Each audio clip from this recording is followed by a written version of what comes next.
শুভেচ্ছা। বাঙালিয়ানার প্রদোষের সংবাদে স্বাগত। শুরুতেই শুনে নিচ্ছি সংবাদ শিরোনাম। আন্তর্জাতিক আইন অনুযায়ী পাইকারি হারে পুশিন অপরাধের সমতুল। সীমান্তে ভয়াবহ মানবাধিকার লঙ্ঘন, দেখার কেউ নেই। সব শ্রেণী পেশার মানুষের জন্যই বাজেটে থাকছে নানান চমক। সবচেয়ে লাভবান হতে পারেন নিম্ন আয়ের মানুষ। পাল্টাপাল্টি সংঘর্ষের পর ইসরায়েলের সংঘর্ষ স্থগিত করল ইরান। এবার অন্যান্য সংবাদের সঙ্গে বিস্তারিত।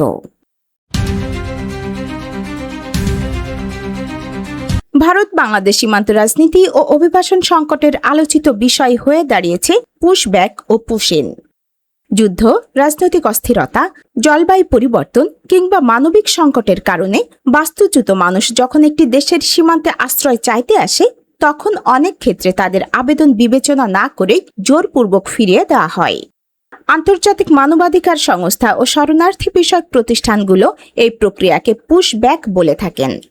অন্যদিকে পুশিন বলতে বোঝানো হয় কোনো দেশ সীমান্তে আটক ব্যক্তিদের জোরপূর্বক অন্য দেশের ভূখণ্ডে ঠেলে দেওয়া বা প্রবেশ করিয়ে দেওয়া। দক্ষিণ ও দক্ষিণ পূর্ব এশিয়া সহ বিশ্বের বিভিন্ন অঞ্চলে সাম্প্রতিক বছরগুলোতে এ ধরনের অভিযোগ অনেক বেড়েছে। যখন কোনো দেশ সীমান্তে আটক মানুষকে জোর করে প্রতিবেশী দেশের ভূখণ্ডে ঠেলে দেয়, তখন বিষয়টি শুধু মানবাধিকার নয়, রাষ্ট্রীয় সার্বভৌমত্বের প্রশ্নও তৈরি করে। এ ধরনের ঘটনার সংশ্লিষ্ট ব্যক্তি প্রায়ই দুই দেশের মাঝামাঝি অবস্থানে আটকে পড়েন, যাকে নো ম্যানস ল্যান্ড বা শূন্যরেখা সীমানা বলা হয়, যেখানে অনেক সময় তারা খাদ্য, চিকিৎসা ও আশ্রয়ের সুযোগ থেকেও বঞ্চিত হন। প্রতিনিয়ত ঘটছে এমন ঘটনা। বাংলাদেশের প্রকাশিত গণমাধ্যমের প্রতিবেদনে দেখা যায়, বাংলাদেশের সীমান্তরক্ষী বাহিনী বিজিবি জানিয়েছে 2026 সালের 7 মে থেকে 31 মে পর্যন্ত মাত্র 24 দিনে 1143 জনকে ভারতের দিক থেকে বাংলাদেশে ঠেলে দেওয়া হয়েছে বলে দাবি করেন। বিজিবির আরেক তথ্য অনুযায়ী লালমনিরহাট ও কুড়িগ্রাম সীমান্ত দিয়ে 3 মাসে 226 জনকে বাংলাদেশে পুশ ইন করা হয়েছে।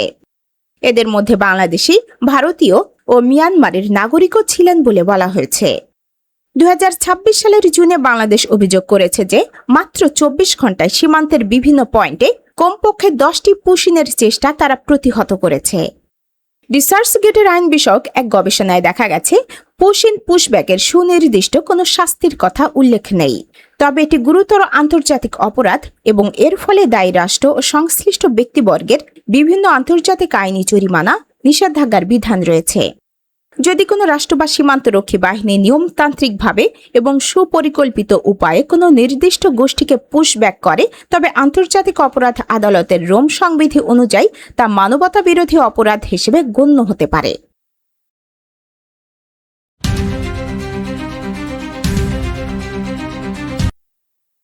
আসন্ন 2026-27 অর্থ বছরের জাতীয় বাজেটকে শুধু আয় ব্যয়ের হিসাব নয়, বরং বিভিন্ন শ্রেণী পেশার মানুষের জন্য বিশেষ বার্তা বহনকারী একটি বাজেট হিসেবে দেখা হচ্ছে। একদিকে ব্যবসা বাণিজ্যের পথে থাকা নানা জটিলতা কমানোর উদ্যোগ, অপরদিকে সামাজিক নিরাপত্তা কর্মসূচির বড় সম্প্রসারণ, ফ্রিল্যান্সারদের করমুক্তির পরিকল্পনা, কৃষক ও নারী প্রধান পরিবারের জন্য নতুন সহায়তা কর্মসূচি, সব মিলিয়ে এবারের বাজেটে প্রায় প্রতিটি শ্রেণীর মানুষের জন্যই কিছু না কিছু থাকছে। প্রায় 9,38,000 কোটি টাকার প্রস্তাবিত এই বাজেটে সরকার অর্থনীতির গতি বাড়ানোর পাশাপাশি নিম্ন আয়ের মানুষের জীবনযাত্রার ব্যয় সামাল দেওয়ার চেষ্টাও করছে। ফলে প্রশ্ন উঠেছে, এই বাজেটের সবচেয়ে বড় সুবিধা পাচ্ছেন কারা? ব্যবসায়ী, কৃষক, ফ্রিল্যান্সার নাকি সাধারণ মানুষ? বর্তমানে প্রতি মাসে ভ্যাট রিটার্ন জমা দিতে হয়। নতুন প্রস্তাব অনুযায়ী মাসিক ভ্যাট পরিশোধ অব্যাহত থাকলেও রিটার্ন জমা দেওয়া যাবে প্রতি 3 মাস পর পর, অর্থাৎ বছরে 12 বার নয়, মাত্র 4 বার রিটার্ন দাখিল করলেই চলবে। এছাড়া অনলাইন ভ্যাট নিবন্ধন পুরোপুরি স্বয়ংক্রিয় করা, ইআরপি সফটওয়্যার ব্যবহারকারী প্রতিষ্ঠানের জন্য কাগজপত্র জমা দেওয়ার বাধ্যবাধকতা তুলে দেওয়া এবং কাস্টমস ক্লিয়ারেন্স সহজ করার উদ্যোগও নেওয়া হচ্ছে। ডিজিটাল অর্থনীতির দ্রুত বিকাশের প্রেক্ষাপটে এবার বাজেটের অন্যতম আলোচিত বিষয় হচ্ছে ফ্রিল্যান্সার ও কন্টেন্ট ক্রিয়েটরদের আয়ের ওপর 7.5% উৎসে কর প্রত্যাহারের পরিকল্পনা। বর্তমানে বিদেশ থেকে আসা আয়ের উপর কর কাটা হয়। নতুন প্রস্তাব কার্যকর হলে YouTube, Facebook, TikTok, freelancing marketplace সহ বিভিন্ন উৎস থেকে অর্জিত বৈদেশিক আয়ের উপর আর উৎসে কর দিতে হবে না। সামাজিক নিরাপত্তা কর্মসূচিতে সবচেয়ে বড় নতুন সংযোজন হচ্ছে ফ্যামিলি কার্ড।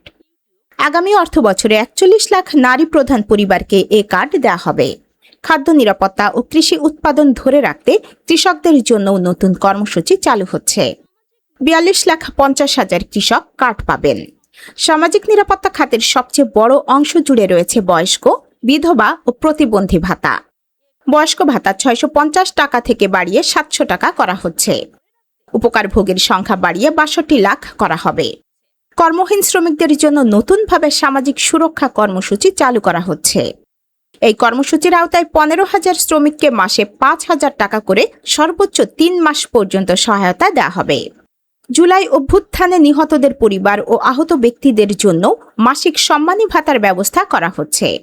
নিহতের পরিবার এবং গুরুতর আহত ব্যক্তিরা মাসে ২০,০০০ টাকা পর্যন্ত ভাতা পাবেন। এবারের বাজেটে ন্যূনতম কর ব্যবস্থায় পরিবর্তন এবং কর কাঠামোকে আরও পূর্বানুমানযোগ্য করার উদ্যোগ নেওয়া হচ্ছে। এনবিআর সূত্র বলছে, দীর্ঘমেয়াদী কর নীতি ঘোষণার মাধ্যমে ব্যক্তি ও কর্পোরেট করদাতাদের জন্য স্থিতিশীল পরিবেশ তৈরির চেষ্টা করা হবে।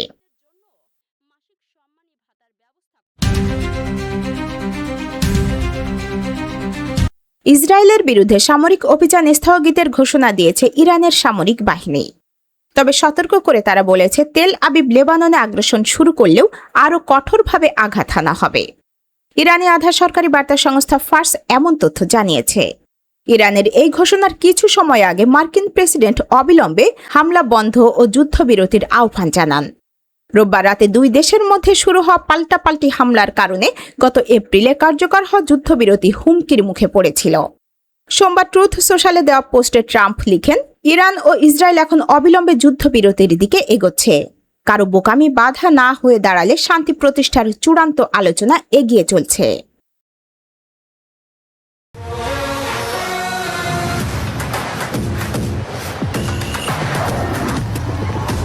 এবার শুনে নিচ্ছি ফিফা বিশ্বকাপের সংবাদ। বিশ্বকাপ শুরুর ৪ দিন আগে বড় এক ধাক্কা খেয়েছে ব্রাজিল। চোট পেয়ে টুর্নামেন্ট থেকে ছিটকে গেছেন কার্লো আনচেলত্তির ২৬ সদস্যের দলের একমাত্র বিশেষজ্ঞ রাইট ব্যাক ওয়েসলি।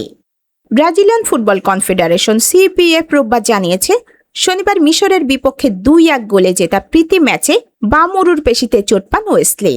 রোমার ২২ বছর বয়সী এই ফুটবলের জায়গায় বিশ্বকাপ দলে ডাক পেয়েছেন আতালান্তার মিডফিল্ডার এদেরসন। সোমবার যুক্তরাষ্ট্রের দলের সঙ্গে যোগ দেবেন ২৬ বছর বয়সী এই খেলোয়াড়। ব্রাজিলের হয়ে এখন পর্যন্ত ৩টি ম্যাচ খেলেছেন তিনি।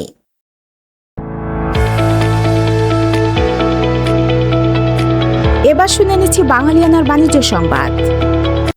ফ্লোর প্রাইসের বন্দিদশা থেকে অবশেষে মুক্তি পেতে চলেছে পুঁজিবাজারে তালিকাভুক্ত ২ কোম্পানি বেক্সিমকো লিমিটেড ও ইসলামী ব্যাংক বাংলাদেশ পিএলসি।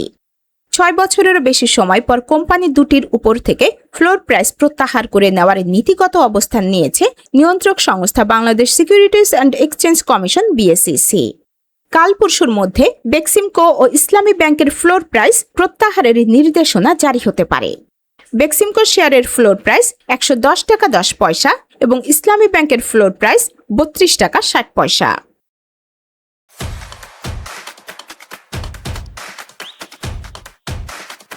এবার শুনে নিচ্ছি বাঙালিয়ানার ক্রীড়া সংবাদ। ৬ দিন আগেই দ্রুততম 50 রেকর্ড ছুঁয়েছিলেন হাবিবুর রহমান সোহান।